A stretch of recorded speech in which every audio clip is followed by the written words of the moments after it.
Bienvenue sur le plateau du magazine Expression pour acheterlouer.fr. Nous avons le plaisir d'accueillir Louis Duclari. Bonjour Louis. Bonjour Eric. Merci d'être avec nous. Vous êtes cofondateur et CEO, président de Enchères Immo. En 2025, Enchères Immo, vous avez officialisé votre fusion de votre plateforme avec celle de WinUp pour lancer donc un écosystème unique baptisé Vente Connect. Comment est-ce que vous envisagez d'intégrer ce nouvel outil dans l'écosystème des agents et des réseaux immobiliers traditionnels? Peut-être nous représenter un petit peu tout cela. Oui, bien sûr. Donc en effet, Enchères Immo et WinUp sont rapprochés pour créer un écosystème plus large dans lequel on a une nouvelle axe qui s'appelle Vente Connect justement. Voilà. Rapidement, pour revenir sur le cœur de ce qu'on fait, c'est proposer une solution de vente interactive aux professionnels de l'immobilier. Ça marche comment ça? Une vente interactive, pour bien comprendre, c'est un système de vente qui est tout à fait complémentaire à la vente traditionnelle que vous connaissez, où l'agent prend son mandat, il le diffuse, il l'opère, etc. Où là, simplement, le mécanisme de fond, dans le cadre de la vente interactive progressive, la majeure partie de ce qu'on fait, ça va être de pouvoir diffuser un bien à un prix, ce qu'on va appeler de démarrage, dans le contexte d'un appel d'offres. D'accord. Donc le professionnel va pouvoir organiser sa vente, la diffuser sur ses relais traditionnels, que ce soit plateforme de diffusion, vitrine, etc., réseaux sociaux. Et simplement, au lieu de démarrer d'un prix, disons, attendu, il va démarrer sur un prix attractif qui va permettre au bien d'être pleinement dans le marché et d'aller chercher ses précieux acquéreurs. Parce qu'aujourd'hui, vous comprenez bien qu'il y a un vrai enjeu dans le marché, c'est d'aller chercher l'acquéreur pour montrer au vendeur où est la réalité. Donc vraiment, l'intérêt de la vente interactive, c'est ça, c'est générer plus de contacts qu'une vente classique grâce à cet attrait du prix, pouvoir permettre ensuite à l'agent de qualifier, faire ses visites, inscrire ses participants sérieux et montrer, in fine, au vendeur les offres qu'il aura reçues, qui vont plaire ou non, mais en tout cas qui vont refléter le marché à un moment donné. Si on part d'un cas concret, par exemple, alors je vous dis n'importe quoi, j'ai un appartement à la vente, on va l'estimer à 100 000 euros parce qu'un agent immobilier est venu et l'a estimé à 100 000 euros. Je le fais partir à quoi? Un petit peu moins, 80 000? Comment ça marche? Effectivement, alors il y a deux façons, on va dire. Il y a la façon très théorique qui est de se dire, on va partir de votre estimation, Eric, qui est de dire, ok, vous pensez vraiment que vous le vendez à combien en tant que professionnel, expert du secteur, de votre marché, etc. Je sais pas, vous allez me dire, moi, je pense réellement que ça vaut entre 90 et 100. Et à ce moment-là, on va dire, on va mettre une légère décote, on va dire une marge de risque par rapport à votre estimation pour se dire, on vous donne un peu de marge d'attractivité.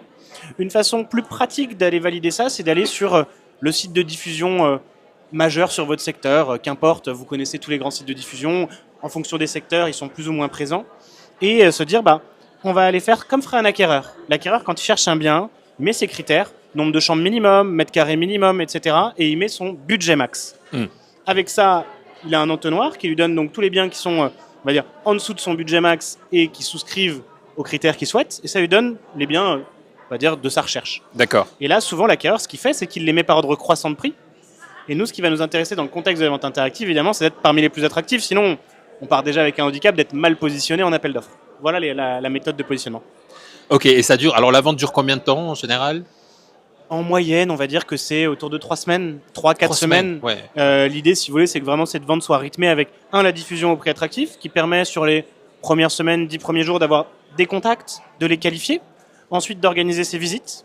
Et à l'issue des visites, ceux qui vont souhaiter se positionner, pouvoir valider avec eux leur projet, la façon de financer ce projet, évidemment, c'est quand même un point important. Et enfin, de pouvoir les inviter à rejoindre cette dite vente où le jour J, ils pourront se connecter, remettre leur offre, voir les offres des autres participants en toute transparence et se repositionner en fonction.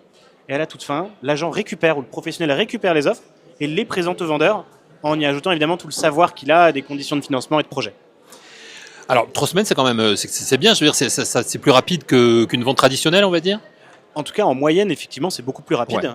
Pourquoi? Parce que les chiffres qu'on a aujourd'hui, c'est qu'en fait, pour avoir une offre acceptée, on est autour de 70 à 90 jours pour des ventes traditionnelles. Ces chiffres des notaires, évidemment, ils ont tendance à évoluer, mais c'est après la fourchette. Et effectivement, là, l'idée, c'est qu'effectivement, en 3 semaines, allez, 1 mois max, on ait des offres qui reflètent le marché, qui vont pouvoir, pas forcément être au prix de ce qu'attend le vendeur, qui pourra ne pas vendre, mais au moins, l'agent apporte quelque chose au vendeur sur le marché, quoi. Est-ce que ce modèle de la vente interactive séduit de plus en plus aujourd'hui? Est-ce que vous voyez au niveau des chiffres notamment? Oui, en effet. Alors nous, ce qu'on voit, de fait, avec le rapprochement avec WinUp, on a encore des chiffres qui grossissent, mais même de façon assez organique, on voit quand même que la vente interactive, qui est quelque chose maintenant qu'on porte depuis plus de 5 ans dans l'écosystème immobilier PropTech, c'est quelque chose qui se développe. de plus en plus, en tout cas si vous discutez avec des agents immobiliers, c'est quelque chose qui est de plus en plus dans leur tête. Évidemment, C'est une maintenant vraie mon opportunité travail c'est de pour eux. faire en sorte qu'ils le fassent. Voilà. Mais, voilà. C'est Oui, une vraie opportunité pour eux. Complètement. Oui, oui.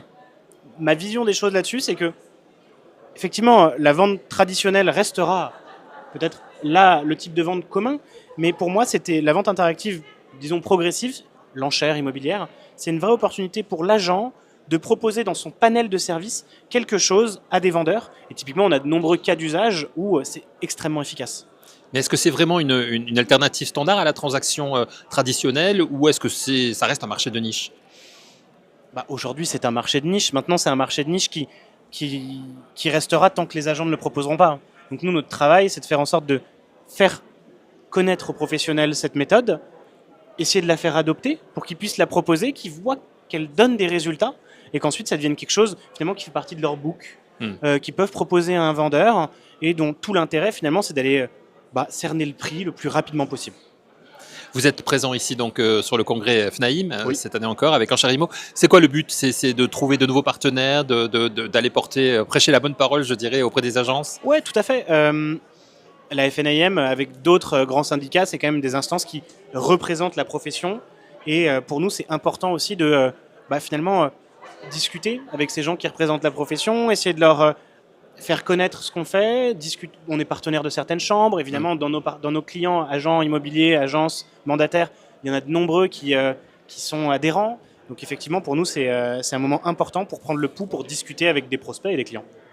Quels sont aujourd'hui, en 2026, les segments qui vous paraissent les plus porteurs? Alors, vous faites beaucoup de logements, bien évidemment, mais est-ce que les commerces aussi, par exemple, ou des logements vacants aussi peuvent être Nous, en effet, on fait beaucoup de logements, beaucoup de résidentiels.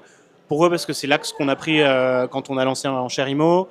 C'est l'axe aujourd'hui qu'on conserve, parce que finalement, le professionnel de l'immobilier, il fait essentiellement du résidentiel. Ils vont faire évidemment un peu de commerce, mais le cœur de marché, c'est quand même le résidentiel. Pour nous, évidemment, les logements vacants, c'est un sujet. Pour moi, aujourd'hui, si un agent devait simplement regarder dans son portefeuille, sans même aller chercher des mandats à l'extérieur, se dire sur quel bien je pourrais mettre en place une vente interactive, c'est assez simple. Tous les biens qui n'arrivent plus à se vendre, qui sont vraisemblablement trop chers, ça permet de redynamiser.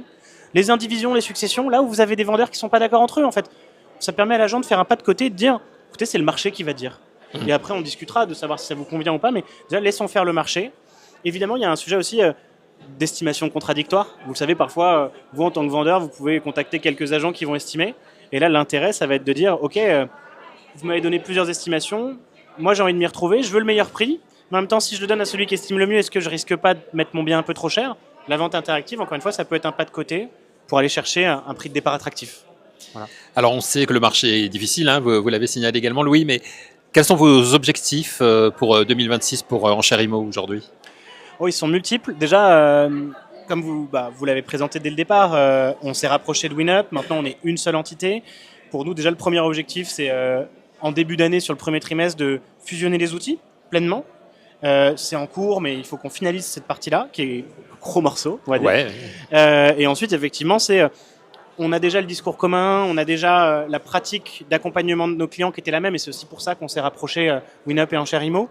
Et maintenant, l'idée, c'est de continuer notre marche en avant, continuer de faire savoir cette solution de vente interactive aux professionnels, la faire connaître au plus grand nombre, pour ensuite leur permettre de l'adopter petit à petit. Et acquérir de plus en plus de partenaires. De plus en plus de partenaires, et techniquement faire de plus en plus de ventes interactives ensuite pour faire connaître le système. Merci beaucoup, Louis Duclaré, de nous avoir éclairé une nouvelle fois sur Enchères Immo, mais c'est important. Et puis avec les exemples concrets, je crois qu'on a bien compris aujourd'hui comment vous fonctionnez. Un grand merci à vous.